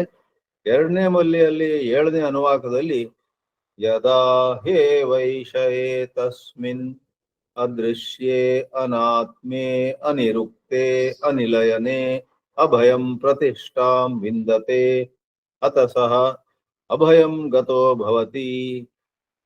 ಯಾರಾದ್ರೂ ಯಾವಾಗ ಅಭಯವನ್ನು ಪಡಿತಾರಂತ ಹೇಳಿದ್ರೆ ಅವರು ಪ್ರತಿಷ್ಠೆಯನ್ನು ನಿಲ್ಲೋದು. ಎಲ್ಲಿ ಗಟ್ಟಿಯಾಗಿ ನಿಲ್ತಾರೆ? ಯಾವಾಗ ಯಾವ್ದ್ರಲ್ಲಿ ನಿಲ್ಲೋದು? ಅದೃಶ್ಯ, ನೋಡಲಿಕ್ಕೆ ಆಗದಂತಹದ್ದು. ಅನಾತ್ಮೆ, ಯಾವುದಕ್ಕೆ ಮತ್ತೊಂದು ಆತ್ಮ ಅಂತ ಆಧಾರವಾಗಿ ಅಗತ್ಯ ಇಲ್ವೋ. ಅನಿರುಕ್ತೆ, ಯಾವುದನ್ನು ವರ್ಣಿಸಲು ಅಸಾಧ್ಯವೋ. ಅನಿಲಯನೆ, ಯಾವುದಕ್ಕೆ ಒಂದು ಮನೆ ಅಂತ ಬೇಡವೋ. ಮತ್ತು ಅಂತ ಒಂದು ನಿರ್ಗುಣ ನಿರಾಕಾರ, 2 ಶಬ್ದದಲ್ಲಿ ಹೇಳುವುದಿದ್ರೆ ಇದು ಮತ್ತೇನಲ್ಲ, ಒಂದು ನಿರ್ಗುಣ ನಿರಾಕಾರವಾದ ಒಂದು ತತ್ವ ಇದೆ. ಅದನ್ನ ನಾವು ತಿಳಿದವರಿಂದ ತಿಳ್ಕೊಂಡು ಇಲ್ಲಿಯವರೆಗೆ ನಾನು ನನ್ನ ರೂಪ, ನನ್ನ ಬಲ, ನನ್ನ ಬ್ಯಾಂಕ್ ಬ್ಯಾಲೆನ್ಸ್, ನನ್ನ ಅಂತ 25 ಅದನ್ನೇ ಇಟ್ಕೊಂಡು ಅಲ್ಲೇ ಸುತ್ತಾಡ್ತಾ ಇದ್ದೀವಿ. ಇದೆಲ್ಲದರ ಹಿಂದೆ ನಮ್ಮಲ್ಲಿ ನಮ್ಮ ನಿಜವಾದ ಇರುವಿಕೆ ಇದೆ, ಅವರ್ ಟ್ರೂ ಎಕ್ಸಿಸ್ಟೆನ್ಸ್. ಆ ನಿಜವಾದ ಇರುವಿಕೆಗೆ ನಾಮವೂ ಇಲ್ಲ, ರೂಪವೂ ಇಲ್ಲ, ಆಕಾರವೂ ಇಲ್ಲ. ಅದು ಅಂಡರ್ ವೈಟು ಅಲ್ಲ, ಓವರ್ ವೈಟು ಅಲ್ಲ, ಅದು ಬಿಳಿಯೂ ಅಲ್ಲ, ಕಪ್ಪಲ್ಲ. ನಾವೆಲ್ಲರೂ ಕೂಡ ಆ ಒಂದು ನಿರ್ಗುಣ ನಿರಾಕಾರವಾದ ಸತ್ಯ. ಇದನ್ನ ವೇದಾಂತದಲ್ಲೂ ಅಷ್ಟೇ, ಮತ್ತು ಬಸವಣ್ಣ, ಅಕ್ಕ ಮಹಾದೇವಿ, ಅಲ್ಲಮ ಪ್ರಭು ಇತ್ಯಾದಿ ಶಿವಭಕ್ತರು ಕೂಡ ಹಾಡಿದ್ದಾರೆ. ನನಗೆ ಆ ಶಬ್ದಗಳು ಸರಿಯಾಗಿ ಗೊತ್ತಿಲ್ಲ, ಒಟ್ಟಾದ್ರೆ ಅಲ್ಲೂ ಆತರ ಮಾತು ಬರುತ್ತೆ. ಈ ಆಕಾರ ಇಲ್ಲದಕ್ಕೆ ಮರಣ ಇಲ್ಲ, ಆಕಾರ ಇರುವುದಕ್ಕೆ ಮರಣ ಇದೆ ಅನ್ನುವಂತ ಬೇರೆ ಶಬ್ದಗಳು ಸ್ವಲ್ಪ ಬೇರೆ ಇದೆ ಅಲ್ಲಿ. ಜಂಗಮ ಅಥವಾ ಶರಣ ಸಾಹಿತ್ಯದಲ್ಲಿ ತುಂಬಾ ಅದ್ಭುತವಾದ ಮಾತುಗಳಿವೆ ಅಲ್ಲಿ. ಆದ್ರಿಂದ ಆ ಶಿವಭಕ್ತಿಯಲ್ಲಿ ನೀವು ನಿಮ್ಮ ಈಗಿನ ಆಕಾರದ ಜೊತೆ ಇರುವಂತಹ ತಾದಾತ್ಮ್ಯ, your strong identification with a name, with a form, with a personality. ಇಂಥ ದಿವಸ ಹುಟ್ಟಿದವನು, ಎಷ್ಟು ದಿವಸ ಇರ್ತೀನೋ ಗೊತ್ತಿಲ್ಲ, ಇಂಥ ಇತ್ಯಾದಿಯಾಗಿ ನಮ್ಮ ಬಗ್ಗೆ ಇದೆ ನೋಡಿ. ಇದೆಲ್ಲ ಆಕಾರ. ಅದು ಆಕಾರ ಅಂದ್ರೆ not just physical shape, A hole lot of ideas, concepts, conclusions about who we are, ಅವೆಲ್ಲವೂ ಕೂಡ ಆಕಾರ. ಆಮೇಲೆ ನಮ್ಮ ಸತ್ಯ ಏನ್ ಗೊತ್ತೇ? ನಿರಾಕಾರ. ಅದೃಶ್ಯ, ಅನಾತ್ಮ್ಯ, ಅನಿಲಯನ, ಅನಿರುಕ್ತ, ಹಲವಾರು ನೆಗೇಶನ್. ಯಾವಾಗ ನಾವು ವ್ಯವಹಾರದಲ್ಲಿ ನಮ್ಮ ಮಕ್ಕಳಿಗೆ ನಾವು ತಂದೆಯಾಗಿ ಉಳಿತೀವಿ, ನಮ್ಮ ಹೆತ್ತ ತಾಯಿಗೆ ನಾವು ಮಗನೇ, ಅದೇನ್ ಬೇರೆ ಬೇರೆ ಆಗೋದಿಲ್ಲ. ವ್ಯವಹಾರದಲ್ಲಿ ನಾಟಕದಲ್ಲಿ ಪಾತ್ರ ವಹಿಸಿದ ಹಾಗೆ. ಆದ್ರೆ ಒಳಗೊಂದು ಅಂತರ್ದೃಷ್ಟಿ ಹುಟ್ಟುತ್ತೆ. ಆ ಅಂತರ್ದೃಷ್ಟಿಯಲ್ಲಿ ನಾವು ಯಾರ ಅಪ್ಪನಲ್ಲ, ಯಾರ ಮಗನಲ್ಲ, ನಾನು ಗಂಡಲ್ಲ, ಹೆಣ್ಣಲ್ಲ, ಭೂಮಿನಲ್ಲ, ನ ಭೂಮಿ ರಾಪೋ ನ ಅನಲಂ ನ ಅನಿಲಂ ಅಂತಲ್ಲ, ಚಿದಾನಂದ ರೂಪ ಶಿವೋಹಂ ಶಿವೋಹಂ ಅಂತ ನಿರ್ವಾಣ ಷಟ್ಕದಲ್ಲಿ ಹೇಳಿಲ್ವೇ? ಆ ಪ್ರಕಾರವಾಗಿ ಇದು ಬರೇ ಮಾತಲ್ಲ, ಇದು ಬರೇ ಕವಿತೆ ಅಲ್ಲ, ಇದು ಬರೇ ಕಾವ್ಯವಲ್ಲ, ಇದು ಬರೇ ಸಾಹಿತ್ಯವಲ್ಲ, ಇದು ಬರೇ ಶಬ್ದಗಳ ಒಂದು ಆಟ ಅಲ್ಲ. ಆದ್ರೆ ಇದೊಂದು ದೃಷ್ಟಿ. ಈ ದೃಷ್ಟಿ ಬರ್ಲಿಕ್ಕೆ ಸಾಧ್ಯ ಇದೆ. ಅದು ಬಂದಾಗ ಈ ತೈತ್ರೇಯ ಉಪನಿಷತ್ ಹೇಳುವ ರೀತಿ ಅಭಯಂ ಗತಃ ಭವತಿ. ನಮ್ಮಲ್ಲಿ ಯಾವ ಭಯವೂ ಇಲ್ಲ. ಯಾಕಂದ್ರೆ ಖಡ್ಗವು ನಮ್ಮನ್ನು ಕತ್ತರಿಸಲಾಗದು, ಬೆಂಕಿ ನಮ್ಮನ್ನು ಸುಡಲಾಗದು. ಯಾವ ಯಾವ ನಮ್ಮ ಸ್ವರೂಪಕ್ಕೆ ಆಕಾರವೇ ಇಲ್ವೋ ಅದನ್ನ ಏನ್ ಕತ್ತರಿಸ್ಲಿಕ್ಕೆ ಸಾಧ್ಯ ಇದೆ? ಈಗ ಆಕಾಶಕ್ಕೆ ಯಾವ ರೂಪ ಇಲ್ಲ. ಒಬ್ಬ ಖಡ್ಗ ತಕೊಂಡು ಈ ಖಡ್ಗದಿಂದ ನಾನು ಏನ್ ಬೇಕಾದ್ರೆ ಕತ್ತರಿಸ್ತೀನಿ ಅಂದ. ಇನ್ನೊಬ್ಬ ಹೇಳ್ದ ಈ ಆಕಾಶವನ್ನು ಕತ್ತರಿಸು. ಆಕಾಶಕ್ಕೆ ಕತ್ತರಿಸ್ಲಿಕ್ಕಾಗುತ್ತಾ? ಒಂದು ಮರವನ್ನು ಕತ್ತರಿಸಬಹುದು, ಒಂದು ಗಿಡವನ್ನು ಕತ್ತರಿಸಬಹುದು, ಎದುರು ನಿಂತಂತ ಒಬ್ಬ ವ್ಯಕ್ತಿಯನ್ನ ಕತ್ತರಿಸಬಹುದು, ಕುತ್ತಿಗೆಯನ್ನು ಕತ್ತರಿಸಬಹುದು. ಯಾವುದಕ್ಕೆ ಆಕಾರ ಇದೆಯೋ, ಯಾವುದು ಸ್ಥೂಲವೋ ಅದಕ್ಕೆ ಖಡ್ಗವನ್ನ ನಾವು ಹಾಕ್ಬಹುದು. ಆದ್ರೆ ಇಲ್ಲಿ ಸಚ್ಚಿದಾನಂದಕ್ಕೆ ಹೇಗ್ ಸಾಧ್ಯ ಇದೆ? ಅದೇ ಮಂತ್ರದಲ್ಲಿ ಋಷಿಗಳು ಹೇಳ್ತಾರೆ, ಯದಾ ಹಿ ಏವೈಷ ಏತಸ್ಮಿನ್ ಉದರ ಮಂತರಂ ಕುರುತೆ. ಅಂತರ ಅಂದ್ರೆ ವ್ಯತ್ಯಾಸ. ಉತ್ ಅರಂ ಅಂತರಂ. ಅರಂ ಅಂದ್ರೆ ಬಹಳ ಸ್ವಲ್ಪ, ಸ್ವಲ್ಪವಾದ್ರೂ ಕೂಡ ನಮ್ಮ ಮನಸ್ಸಲ್ಲಿ ಅವರು ಮೇಲೆ ನಾವು ಕೆಳಗೆ, ಅವರು ಗೆದ್ದವರು ನಾವು ಸೋತವರು, ಅಥವಾ ಇನ್ನೊಂದು ರೀತಿ ಅವರು ಸೋತವರು ನಾವು ಗೆದ್ದವರು, ಅದು ಸ್ವಲ್ಪ ಆದ್ರೂ ಆ ತರ ಬಂದ್ರೆ ಆಗ ನಾವು ಆ ನಿರಾಕಾರ ಏಕಮೇವ ಅದ್ವಿತೀಯಂ ತತ್ವದಿಂದ ದೂರ ಹೋದ ಹಾಗೆ. ಸ್ವಲ್ಪ ನಾವು ದೂರ ಹೋದ್ವಿ ಈ ಒಂದು ಆತ್ಮನಿಷ್ಠೆಯಿಂದ, ಹಾಗೇನಾಗತ್ ಗೊತ್ತೇ? ಯದಾಹಿ ಏವ ಏಷ ಏತ ಉದರಮಂತರಂ ಕುರುತೆ ಅಥ ತಸ್ಯ ಭಯಂ ಭವತಿ. ಆಗ ನಮಗೆ ಭಯ ಉಂಟಾಗ್ತದೆ. ಅಂದ್ರೆ ಭಯ ಆಗುವುದು ಹೇಗ್ ಗೊತ್ತೇ? ಮನಸ್ಸಿನ ಆಟದಿಂದ. ಬಹಳ ಫಿಲಾಸಫಿ ನಿಮಗೆ ಕಷ್ಟ ಆದ್ರೆ ಈ ಸರಳವಾದ ಮಾತು ಕೇಳಿ. ನಾವು ಭಯ ಯಾಕೆ ಅನುಭವಿಸ್ತೀವಿ? ನಮ್ಮ ಮನಸ್ಸಿನ ಆಟದಿಂದ. ಆದ್ರಿಂದ ಮನಸ್ಸನ್ನ ನಾವು ಗಮನಿಸ್ಬೇಕು. ಮನಸ್ಸನ್ನ ಬರೇ ನಿಯಂತ್ರಿಸುವ ಪ್ರಶ್ನೆ ಅಲ್ಲ ಇದು. ಆದ್ರೆ ಮನಸ್ಸನ್ನ ಗಮನಿಸಿ, ಮನಸ್ಸನ್ನ ವೀಕ್ಷಿಸಿ, ಮನಸ್ಸು ಆಡುವ ಆಟವನ್ನ, ಇದು ಆಟ. ಇನ್ನೊಮ್ಮೆ ಈ ಮನಸ್ಸು ತನ್ನ ಕೆಟ್ಟ ಆಟವನ್ನ ಆಡ್ತಾ ಇದೆ. ಈ ಮನಸ್ಸು ಮಾಯೆಯ ಒಂದು ಮುಖ್ಯವಾದ ರೂಪ. ವಿವೇಕ ಚೂಡಾಮಣಿಯಲ್ಲಿ ಹೇಳಿದೆ, ಮನಸ್ಸಲ್ಲದೆ ಬೇರೆ ಮಾಯೆ ಇಲ್ಲ. ನಹ್ಯ ಅಸ್ತಿ ಅವಿದ್ಯಾ, ಅವಿದ್ಯೆ ಅಂದ್ರೆ ಮಾಯಾ. ಅಲ್ಲಿ ನಹಿ ಅಸ್ತಿ ಮಾಯಾ ಮನಸಃ ಅತಿರಿಕ್ತ. ಮನಸ್ಸಲ್ಲದೆ ಬೇರೆ ಮಾಯೆ ಇಲ್ಲ ಸ್ವಾಮಿ. ಅಲ್ಲೆಲ್ಲೋ ಅದು ಮಾಯೆ, ಇದು ಮಾಯೆ ಅಂತ ನಿಮ್ಮ ಮನಸ್ಸೇ ಮಾಯೆ. ಒಬ್ರು ಹೇಳಿದ್ರು, ಆ ಸೀತೆ ಜೀವನದಲ್ಲಿ ಒಂದೇ ಸಾರಿ ಆ ಚಿನ್ನದ ಜಿಂಕೆ ಬೇಕು ಅಂತ. ಚಿನ್ನದ ಜಿಂಕೆ ಇರೋಕ್ ಸಾಧ್ಯ ಇಲ್ಲ, ಆದ್ರೂ ಚಿನ್ನದ ಜಿಂಕೆ ನೋಡಿ ನನ್ಗ್ ಬೇಕಿದ್ ನನ್ಗ್ ಬೇಕು ಅಂತ ಹತ್ಲಂತ. ನಾವೆಲ್ಲ ಸೀತೆಯನ್ನ ದೂಷಿಸ್ತೀವಿ, ಅವಳು ನೋಡಿ ಬುದ್ಧಿಯೇ ಇಲ್ಲ ಅಂತ. ಸ್ವಾಮಿ, ಅವಳು ಒಂದೇ ಸಾರಿ ಮಾಡಿದ್ದದು. ನಾವು ದಿನವೂ ಕೂಡ ನೂರಾರು ಚಿನ್ನದ ಜಿಂಕೆಗಳ ಹಿಂದೆ ಹೋಗ್ತಾ ಇದ್ದೀವಿ. ಅಲ್ಲಿ ಮಾಲ್ ನಲ್ಲಿ ಏನೋ ಹೊಸದ್ ಬಂತು, ಅಯ್ಯೋ ಅದು ಹೋಗಿ ತಗೊಳ್ಬೇಕು, ಅಥವಾ ಕನಿಷ್ಠ ನೋಡಿ ಬರೋಣ, ಎಷ್ಟು ಬೆಲೆ ಅಂತ ನೋಡಿ ಬರೋಣ ಅಂತ. ಬೇರೆ ಯಾವ ಆಲೋಚನೆ ಇಲ್ಲ. ಏನೆಲ್ಲ ಚಿನ್ನದ ಜಿಂಕೆಗಳ ಹಿಂದೆ ನಾವು ದಿನವೂ 25 ಸಾರಿ ಹೋಗ್ತಾ ಇದ್ದೀವಿ. ಆಮೇಲೆ ದಿನವೂ ನಮಗೆ ಅದ್ರ ಫಲ ಅನುಭವಿಸ್ಬೇಕಾಗತ್ತೆ, ನಮ್ಮ ಭ್ರಾಂತಿಗಳ ಪರಿಣಾಮವನ್ನು ಅನುಭವಿಸ್ಬೇಕಾಗತ್ತೆ. ಆದ್ರಿಂದ ಶಾಸ್ತ್ರದಲ್ಲಿ ಬಹಳ ಚಂದವಾಗಿ ಈ ಮಾತುಗಳನ್ನು ಹೇಳಲಾಗಿದೆ. ಈಶಾವಾಸ್ಯದಲ್ಲಿ ಹೇಳಿದೆ. 6ನೇ ಮತ್ತು 7ನೇ ಈಶಾವಾಸ್ಯದಲ್ಲಿ 18 ಮಂತ್ರಗಳಲ್ಲಿ ಒಂದು 4-5 ಮಂತ್ರಗಳು ಚಂದವಾಗಿ ಆತ್ಮಜ್ಞಾನವನ್ನೇ ಬೋಧಿಸುವಂಥವು. ಅದರಲ್ಲಿ ನೋಡಿ ಹೇಳ್ತೀನಿ. 7ನೇ ಮಂತ್ರವೇ ಸಾಕು. ಯಸ್ಮಿನ್ ಸರ್ವಾಣಿ ಭೂತಾನಿ ಆತ್ಮೈವಾಭೂದ್ ವಿಜಾನತಃ ತತ್ರ ಕೋ ಮೋಹ ಕಶೋಕ ಏಕತ್ವಮನುಪಶ್ಯತಃ. ಯಾವುದರಲ್ಲಿ, ಯಾವ ಆತ್ಮದಲ್ಲಿ ಎಲ್ಲವೂ ಇವೆಯೋ ಮತ್ತು ಎಲ್ಲದರಲ್ಲಿಯೂ ಯಾವ ಆತ್ಮವಿದೆಯೋ ಅದನ್ನು ನೋಡುವಾತ. ಯಸ್ಮಿನ್ ಸರ್ವಾಣಿ ಭೂತಾನಿ ಆತ್ಮ ಏವ ಭೂತ್. ಆ ದೃಷ್ಟಿಯಲ್ಲಿ ಕೋ ಮೋಹ, ಇನ್ನು ಮೋಹ ಹೇಗೆ ಸಾಧ್ಯ? ಕಶೋಕ, ಇನ್ನು ಶೋಕ ದುಃಖ ಹೇಗೆ ಸಾಧ್ಯ? ಮೋಹ ಮತ್ತು ಶೋಕ ಶಬ್ದಗಳನ್ನು ಉಪಯೋಗಿಸಿದ್ರು ಕೂಡ ಅಲ್ಲಿ ಸುತ್ತಿ ಬಳಸಿ ಭಯ ಅನ್ನೋದ್ರ ಬಗ್ಗೆ ಹೇಳಿದಾಗಾಯ್ತು. ಹೇಗೆ ಭಯ ಸಾಧ್ಯ ಇಲ್ಲ? ಭಯ ಅನ್ನೋದು ಸಾಧ್ಯವೇ ಇಲ್ಲ. ಯಾವಾಗ ಆ ದ್ವೈತ ದೃಷ್ಟಿ ಹೊರಟೋಗುತ್ತೋ ಆವಾಗ ಅದು ಹೊರಟೋಗುತ್ತೆ ಅನ್ನೋದಾಗಿ ಈಶಾವಾಸ್ಯ ಹೇಳುತ್ತೆ. ಆ ಪ್ರಕಾರ ಉಪನಿಷತ್ತುಗಳಲ್ಲಿ, ಗೀತೆಯಲ್ಲಿ,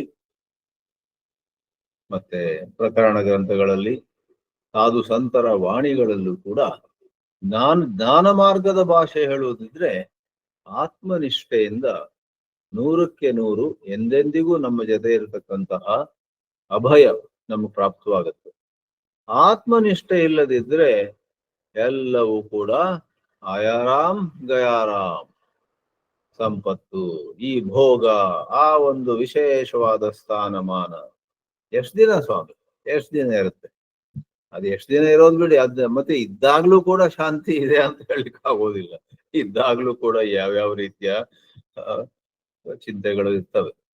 ಆದ್ರಿಂದ ಈ ವಿಷಯ ನಾವು ಇವತ್ತು ತಗೊಂಡಿರೋದು ಆತ್ಮಜ್ಞಾನದಿಂದಲೇ, ಅಹಂಕಾರದ ನಾಶದಿಂದಲೇ ನಮ್ಮ ಮನಸ್ಸಿನಲ್ಲಿ ಮತ್ತೆ ಮತ್ತೆ ಮೂಡಿ ಬರುವ, ಎದ್ದು ಬರುವಂತಹ ನಮ್ಮ ಬಗ್ಗೆನೇ ಏನೋ ಕಲ್ಪನೆಗಳು, ಆ ಕಲ್ಪನೆಗಳು ಸುಳ್ಳು ಅಂತ ಗೊತ್ತಾದಾಗ, ಇವೆಲ್ಲ ಕಲ್ಪನೆಗಳು ಹೆಚ್ಚಂದ್ರೆ ವ್ಯವಹಾರಕ್ಕೆ ಬೇಕಿವು, ಆದ್ರೆ ವಾಸ್ತವವಾಗಿ ಸತ್ಯವೇನಂತ ಹೇಳಿದ್ರೆ ನಾನು ಇವ್ಯಾವುದೂ ಅಲ್ಲ, ನಾನು ಎಂದೂ ಗೆದ್ದಿಲ್ಲ, ಗೆಲ್ಲಬೇಕಾಗಿಲ್ಲ ನನಗೆ, ನಾನು ಸ್ವತಃ ಸ್ವರೂಪದಲ್ಲಿ ಪೂರ್ಣ ಅನ್ನುವಂತ ಒಂದು ಬಹಳ ವಿಶೇಷವಾದ ಜ್ಞಾನ ನಮ್ಗುಂಟಾದಾಗ ಆ ಆತ್ಮಜ್ಞಾನದಲ್ಲಿ ಬಹಳ ಪೂರ್ಣವಾದ ನೆಮ್ಮದಿ ನಮಗ್ ಸಾಧ್ಯ ಅಂತ ಹೇಳಲಿಕ್ಕೆ ಸಾಧ್ಯ ಉಂಟು.